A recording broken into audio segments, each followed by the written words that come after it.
Anong ating mga aasahan dito? Sure. Sige. Basically, Philippine Innovation Month now is one of the highlight months of BCYF. So pretty much this is an innovation, or should I say a highlight that was actually launched in Malacanang back in 2017. So it's part of Proclamation number 172, and it initially started as a Philippine Innovation Week back in 2014. Eventually, because of the impact and because of the support from various organizations, from various corporations, it morphed into a full-blown Philippine Innovation Month. And during this particular period, in this particular month, ang dami nating activities. We're actually putting together for this month more than 20 activities in partnership with various schools, organizations, private institutions, and with one sole purpose: to bring awareness and to bring to the public innovation. We're trying to encourage people around the country so that they will get into innovation and be inspired to bring their ideas to the public. And once we get those opportunities in terms of this innovation, we actually have a program called BCYF Innovation Award. So during this particular highlight month, the highlight of the highlight month is actually the awarding of the BIA, or BCYF Innovation Awardee, for this particular year. And we're really excited for this particular year because our partner and sponsor, Shell Livewire, is actually giving away 1 million pesos to the winner of the award for this particular year. So, we're looking forward to who's going to be winning this year, because a good cash prize is in place. Right. Very exciting, no? And nabanggit mo nga na there's a lot of activities for this month, February. And I know it's all ongoing na, nag-ongoing na yung mga programs and activities. And you mentioned that BCYF is partnered with various sectors and organizations and agencies.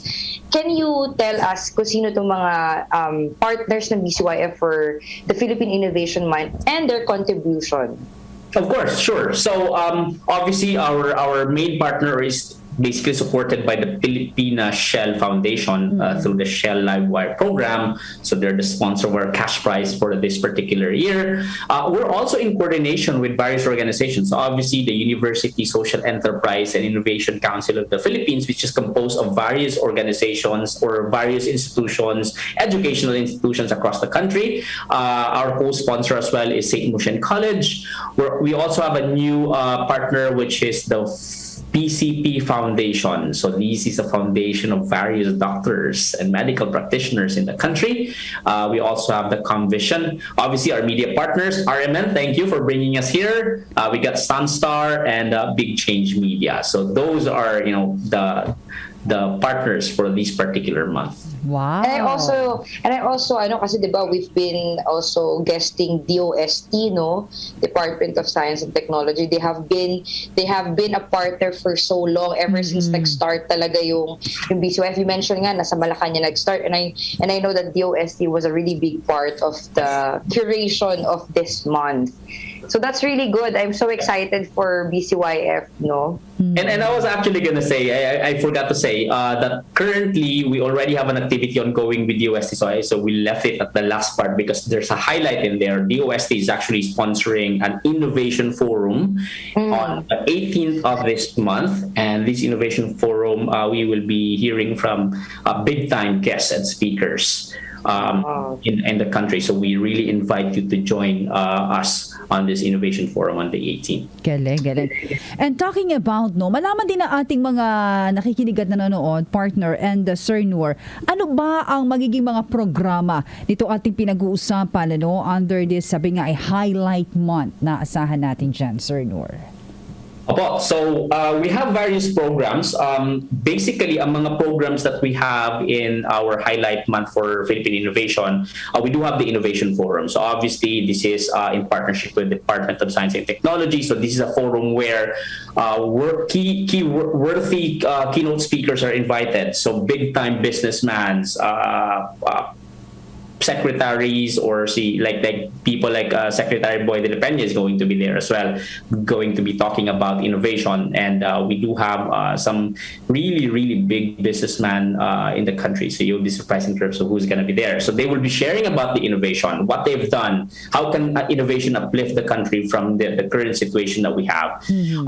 That's the first activity. Then we also have what we call a CEO breakfast. So yung CEO breakfast naman, we invite noteworthy speakers here where they would share their experiences. So we already had a CEO breakfast, and we've invited the director, Bishard, under the OST, Director Eric Paringit. So he talked about innovation, the programs of the OST, inviting startups, innovators to submit their proposals. Because if you probably don't know, the OST has a lot of programs to support startups and innovations, and they're actually willing to give you funding just to get you off the ground. So it's really just a matter of accessing those available support from this institution. And then we have the Game Changers Conference. The Game Changers Conference naman are in partnership with various schools and universities in the Philippines. So pretty much this is the student leaders and the faculty advisors. They normally get together to talk about their skills, how they can upgrade in the area of innovation, and how they can actually contribute to the enhancement and development of the future leaders of the country. Dami, na-highlight program natin, partner. That we put in the Medyo nagkakaroon technical problem, partner, sa Zoom ni Sir At isa, Noor. dagdag ko lang. Sorry, wala Yes. So just going back. Go ahead. Sorry. Okay, I'm just gonna go back to the Ideas Conference. No, hopefully I'm okay na yung signal ko. Okay na. So we're talking about these are the institutions. Okay, yun. Partner, medyo nag-ano. Sige, tuloy mo lang, partner, sinasabi ni Sir Noor. Ayun, so, there. Okay, ayusin mo na ni Sir Noor yung niya. Okay. So, idadagdag ko lang Sige, syempre, one of the highlights din is yung BCYF Innovation Awards. And then, Noor is mentioning about the Ideas Conference. Okay. Okay na ba si Sir Noor?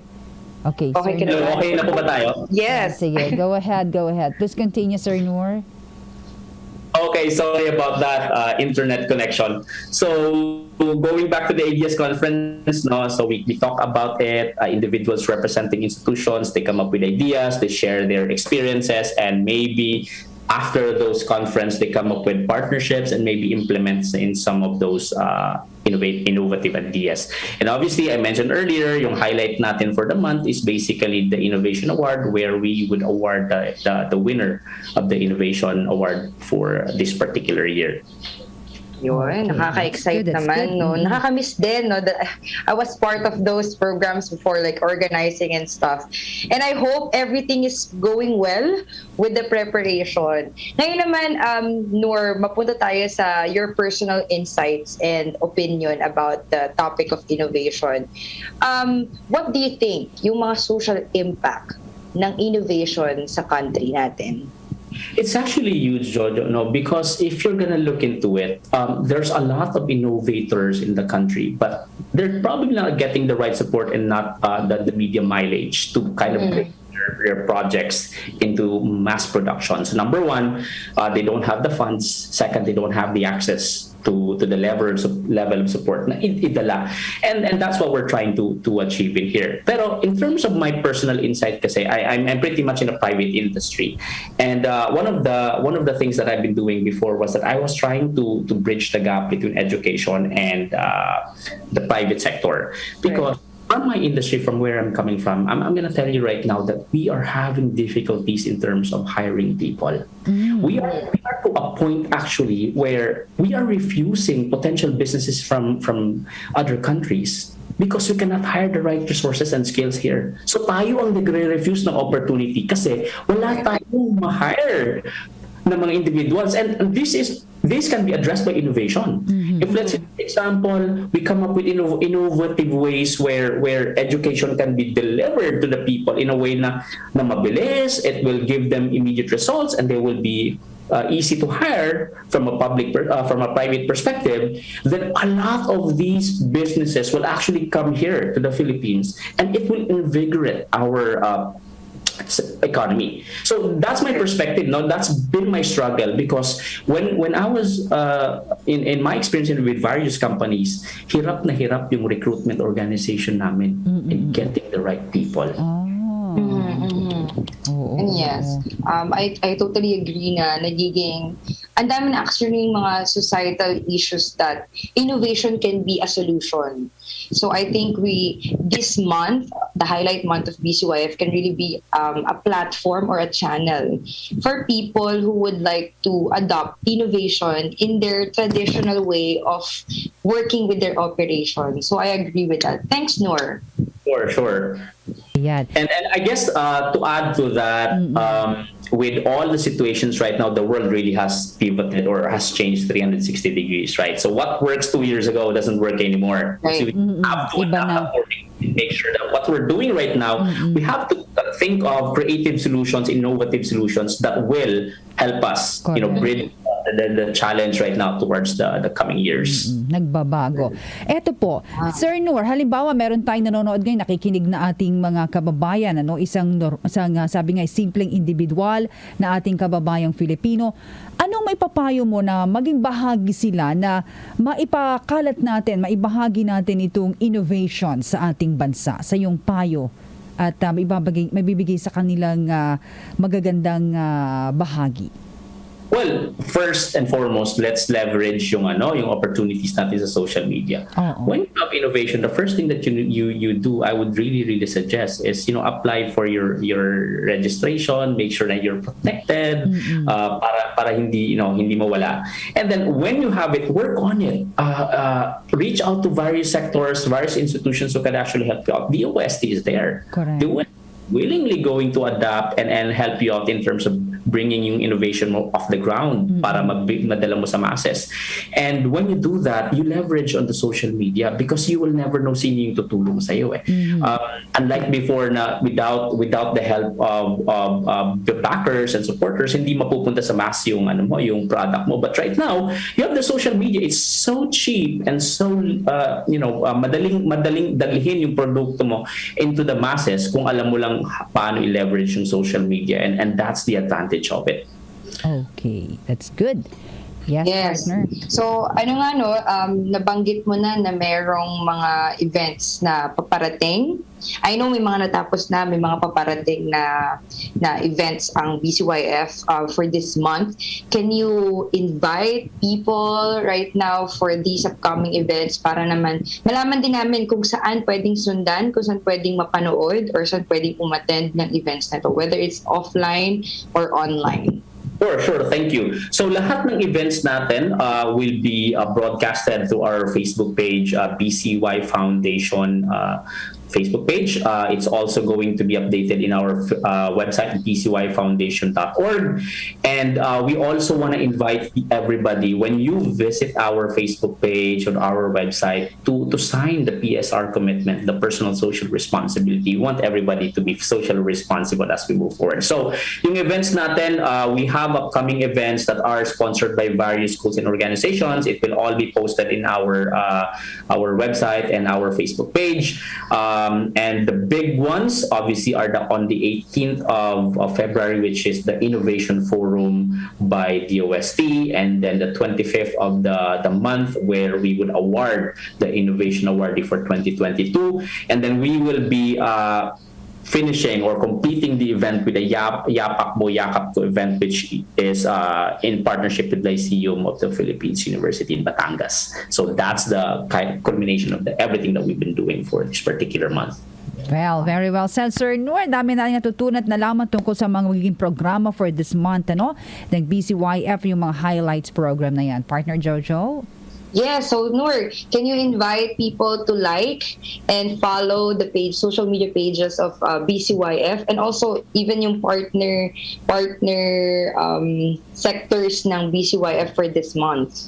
Yes, of course. I'm inviting everybody to visit us in our Facebook page. Go ahead and like them, please.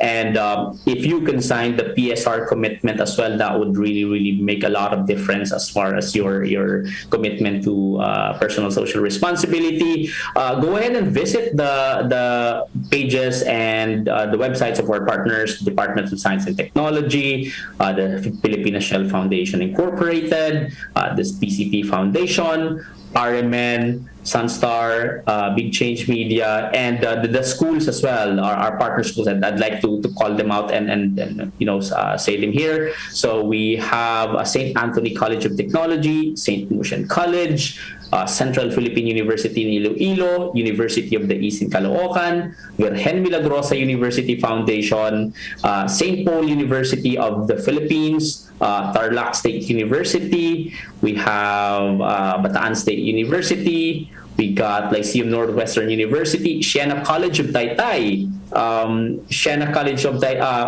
sinabi ko na yung Siena College of Taytay, we have Letran College of Calamba, Occidental Mindoro State College in Mamburao campus, and then obviously we have the Lyceum of the Philippines University in Batangas to All right. Okay, thank you, Sir Noor. Have a Thank nice you. day. Thank you, sir. Nice meeting you. Thank you everyone. Thank you so much. At yan, partner, isa pang guest natin ang ating mga kasama ngayon. Ako, exciting din to at excited din tayo dito sa ating pangalawang magiging guest partner. Kaya abang sila at mag-usapan pa rin natin ng innovation. Tama? Yes, so sa pagbabalik po yan, malalaman niyo na po yung ating second guest who would also share more about innovation in the setup of school naman, partner Jenny. School. Okay. So, wag po kayo nga alas ha. Babalik po agad kami at ang programang Kwentong Bayani. Kwentong Bayani. Oras natin sa buong kapuluan, 32 minuto na po makalipas sa ikasampu ng umaga. Kwentong Bayani hatid sa inyo ng RMN at ng BCYF. Kami pa rin po yung mga kasama, Ranjuman Jenny at ang aking partner, Jojo Armenta. Partner, tuloy-tuloy tayo para sa ating ikalawang guest ngayong umagang ito. So, partner Jenny, ipakilala ko na ang ating pangalawang panauhin sa umagang ito. Also to talk about innovation in the setup of school naman. So, we're so honored and we're so pleasured to have this guest for this morning. He is a professor of industrial economics and strategic management and also the permanent committee member of BIA or BCYF Innovation Awards. So hindi na po siya bago sa atin sa BCYF. And also the president of University of Asia and the Pacific. So let's all welcome Dr. Winston Padohinog. Hi, Sir Stan. Good morning. Hi. Hello, good morning. First and foremost, I like to greet the listeners of your station, DZXL RMN. It is really an honor and pleasure for me to be here in your show today. So greetings to everyone. Good morning. Thank you so much for having me. Good morning, sir. Thank you so much also for being with us this morning. So, sir, partner Jenny, tanongin ko na si Sir Stan, para dire-diretso na tayo. Sir, since BCYF is advocating CSR 3.0 or personal social responsibility, and we're celebrating Philippine Innovation Month this month, February. So, tanong po muna namin, sir, what's your personal advocacy and how did you get involved with BCYF? Yes, Jojo. No, thank you for that question. As an academician, and as a teacher, my personal advocacy is really the education of the person, of the whole person, whole person development. That means the education is not just for the preparation of people for the professions, but also for the formation of the heart and soul of the individual. Mm-hmm. So it's not enough to be a good economist, entrepreneur, accountant, lawyer, or business analyst, or analytics expert, or the data scientist. It's not enough. What is important for me as a personal advocacy, as an educator, is that the person also has a heart and a soul. That means he's aware, aware of his purpose in life, his meaning, why he is here, and what is his role in society. So that's the core of my advocacy, the whole person development. And it perfectly fits the advocacy of Mr. Tony Yap in his Innovation Awards in BCYF. It's a very good award. That actually, innovation is not just a result of technological innovations. It's also a result of the individual's capacity. Because what has happened to us in the last 2 years, not here in the Philippines but in the world. No? Yeah. It is not just a matter of forming skill sets. No? I'm very good in computers. I'm very good in animation. It's not enough. No? We need to have the right the right mindset in order to have that preparation for innovation. No? The perfect fit. So I've been involved in the Innovation Awards for a long time, at least 7 years I can recall. Okay. Tagal-tagal na din pala, Oo si nga. Sir Stan. Involved sa innovation ng BCYF. Oo, ayan. Yes, Sir Stan, si Radyo Manjani po, good morning.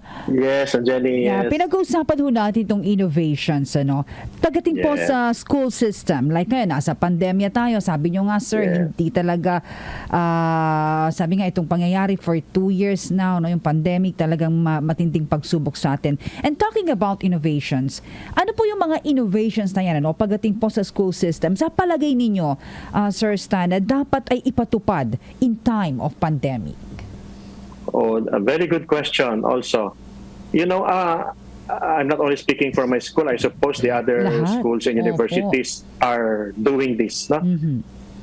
We are preparing not only for the pandemic, but after the pandemic. Okay. We're referring to that as the new future, di ba? Opo. Others call it the new normal. New normal. So we have to prepare, yes, the new normal. So all of us have to prepare for that new normal. Yes. So that means as an educational institution, specifically in UANP, University of Asia and the Pacific, it's very important to create, this is a term, an ecosystem.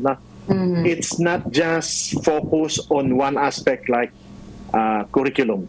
That is just one portion. But the whole environment within the university, we call it the ecosystem, that should promote and advocate innovation. So what are these critical components ecosystem? Of course, one of them is curriculum and co-curricular activities, di ba? Yung curriculum sa mga subject, anong kinukuha nila. It could be related to IT, could be related to data science, but that is not enough.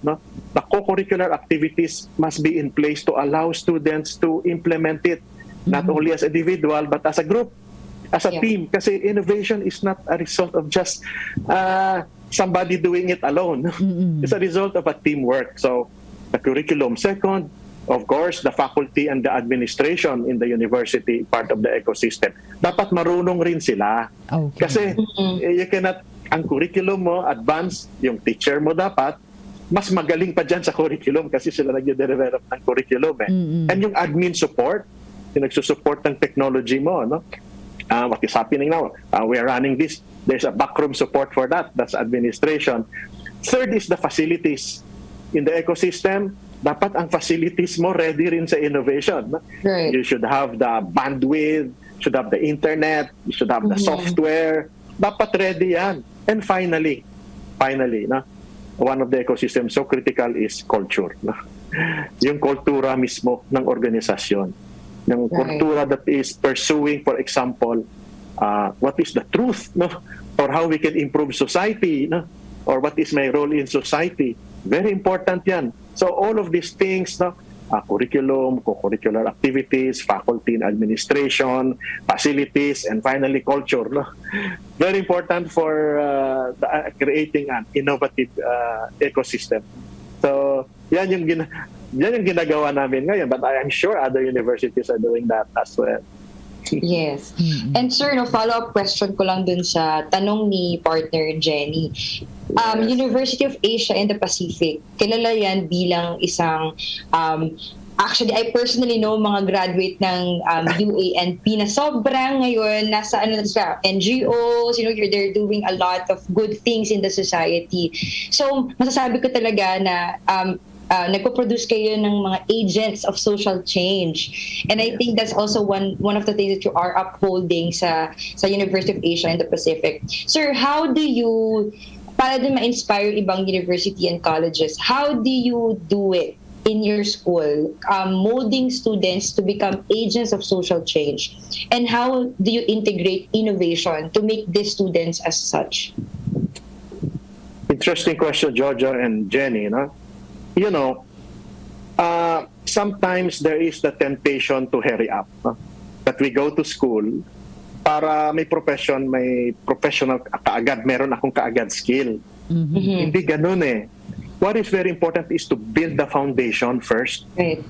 Because if you do not have the right foundation, no matter how skilled you are, baka maging useless yan. Exactly what happened starting 2020.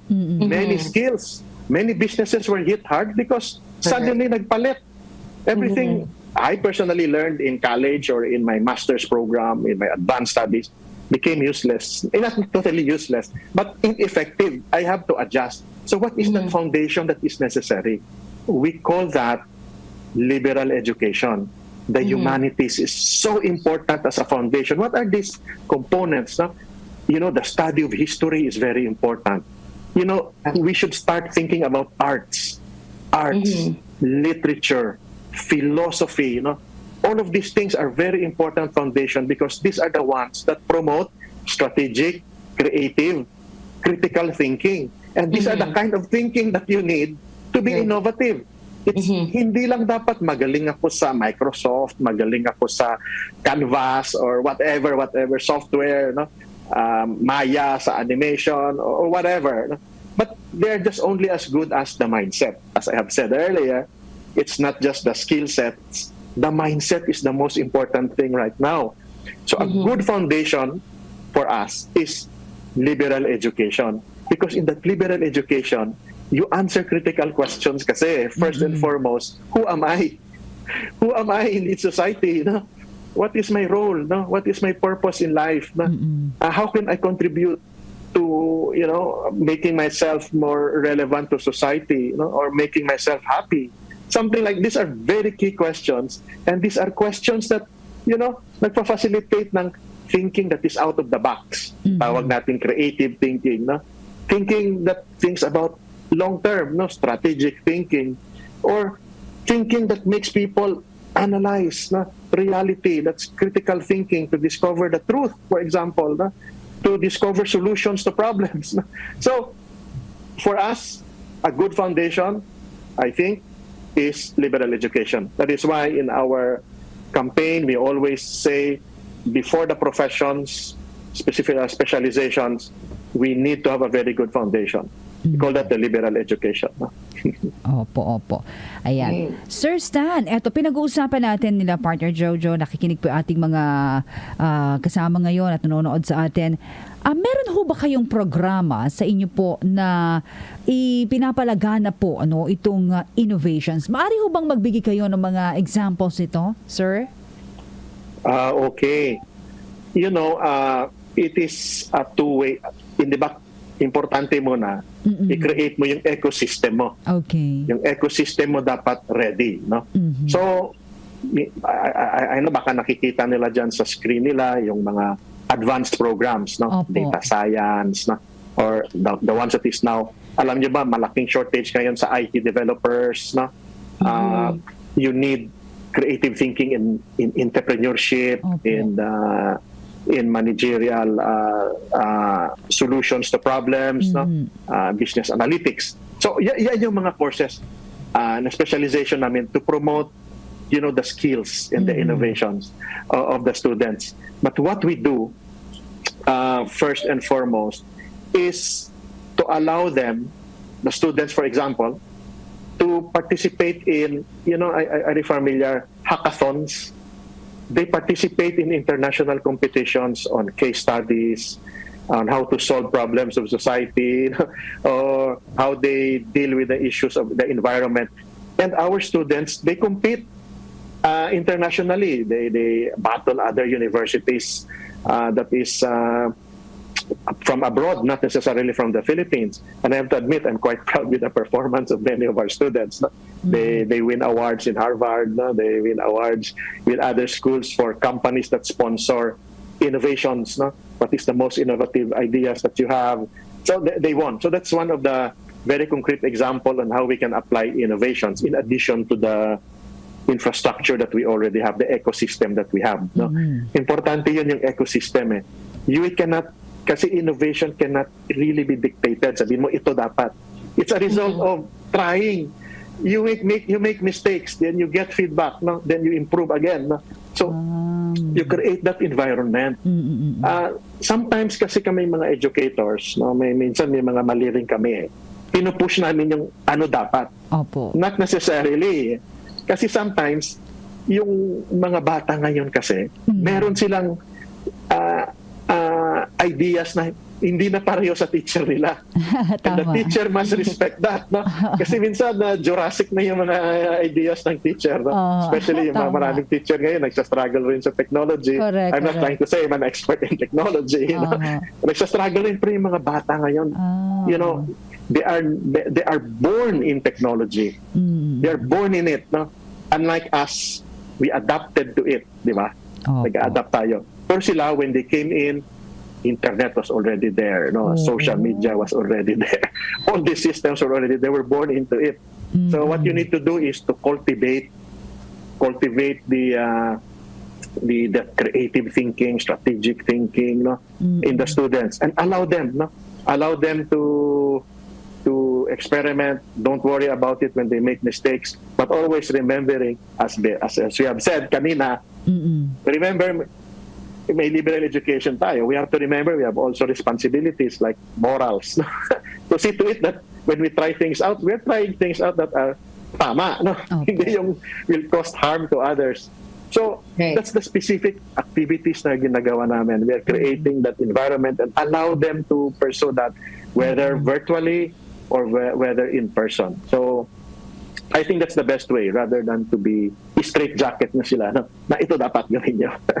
No, we don't do it. I think it's not anymore the new way of teaching. Maybe in my time.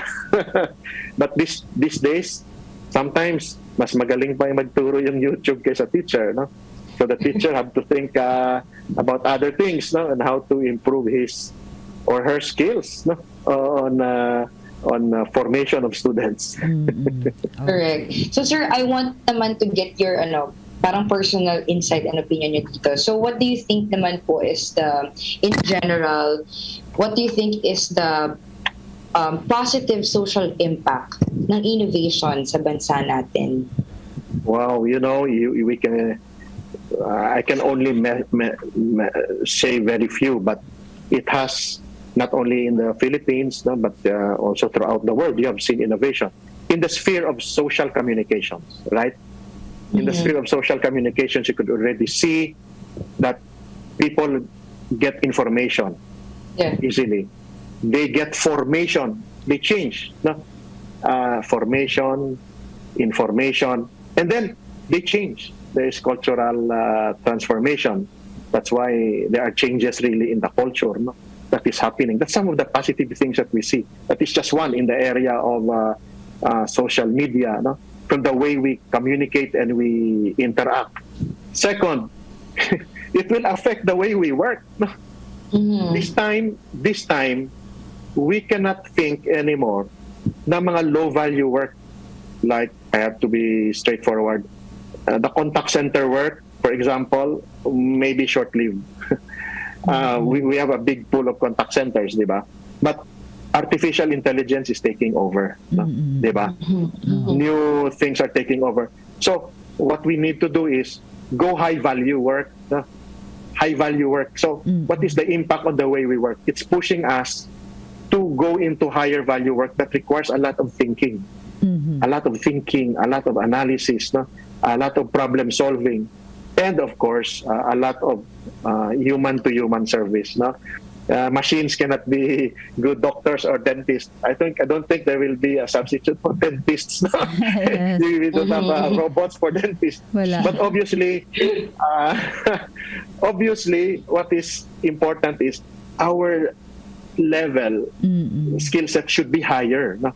And higher skill sets require a lot of thinking kasi it's now the mindset. Because it's the mindset that will dictate the skill set later. Because skill sets can change. Dati, magaling ako sa typewriter. No? Wala na. Wala no more na. typewriter. No? Correct. Dati, requirement yan dati, di ba? Opo. For some students, they pass, they have to know how to type. Correct. No more. Okay. So, things have changed. So it's the way we communicate, no? Social, the way we work, no? It's very important. Even the way what you call goods are being produced. You know, dati we build so much inventory, di ba? Ay, dapat may inventory tayo ng mga supply, di ba? Ngayon hindi na eh. Kasi since there is already molding and there is automatic machines that can mold them already real time. So maybe someday in the future, there's no need for large inventory, for example. No? And of course, you've seen the impact of logistics. Baka I'm almost sure si Jenny at saka si Jojo dyan, baka nag-order na kayo sa mga online, di ba? Yes. Yan yung impact. So the way we relate with businesses will change. So yung impact talaga ng innovation is very profound. Yan yung importante ngayon. Okay. Kasi may critical situation yan it creates. Kasi yung history natin, dati, di ba, we are in the fourth industrial revolution, di ba? The first two industrial revolution took about 100 years. So it took a while for the human beings. In the next 100 years, they were able to catch up. The third industrial revolution, yung mga computer, the internet, yan, that's good for about 20-30 years. So again, nakahabol tayo. But the fourth industrial revolution, mabilis. Masyado siyang mabilis yung pag-akyat ng requirement to participate in that kind of revolution. Yung iba, maraming naiiwan. Critical yun, yung tawag natin digital gaps. No? That's very serious. Okay. That means those yung hindi makaparticipate sa ganong revolution, digital revolution, fourth industrial revolution, naiiwanan sila. Ngayon ito, maikli lang to. Artificial intelligence, data analytics, no? Nakita nyo na the power of social media, di ba, to influence society. Medyo mabilis na to, so all of us must understand what analytics is. Hey, tayo, dapat nalaman natin ano yung blockchain. Something like that. Because beyond our transaction are blockchain. So, mabilis to. Mabilis. Okay. So, that means maraming naiiwan. Opo. Naku. Dapat habulin natin yun. Opo. We have to help our students and our workforce catch up. Kasi otherwise, the poor will become poorer, the rich will become super rich. Opo. Nako, Sir Very good. Stan, napakasarap ng ating usapan, Partner Jojo, but we're running out of time. Siguro, Yes. bigyan na lang Okay. natin si Sir Stan ng parting words, sir. Go ahead po sa ating mga nakikinig at nanonood ngayon. Go ahead po sa inyong mensahe. So sa mga listeners ng BZXL, RMN, when we educate people, just remember that we don't educate them for professions. No? We educate them also in the heart and the soul. In other words, we have to educate the whole person.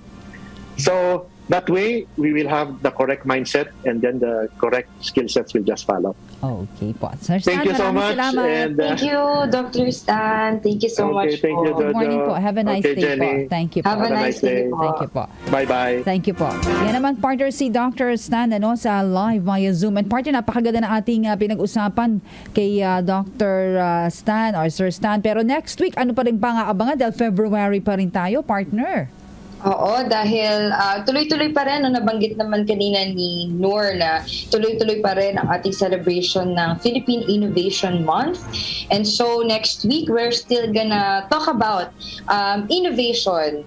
So hopefully, mas marami pang tumutok at marami pang makinig sa atin para ma-inspire at ma-educate sila on the importance and significance of innovation para sa ating bansa.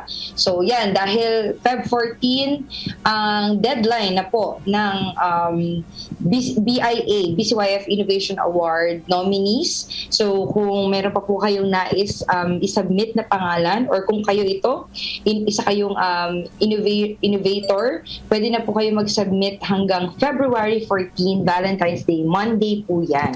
And the ceremony is on Feb 25. Iabangan nila. And partner, until next, so invite mo rin sila, partner, sa ating BCYF official Facebook page. Nako, so dahil nga po maraming ongoing na nangyayari na events and programs, patuloy po kayong mag-follow sa aming Facebook page, official Facebook page ng BCYF.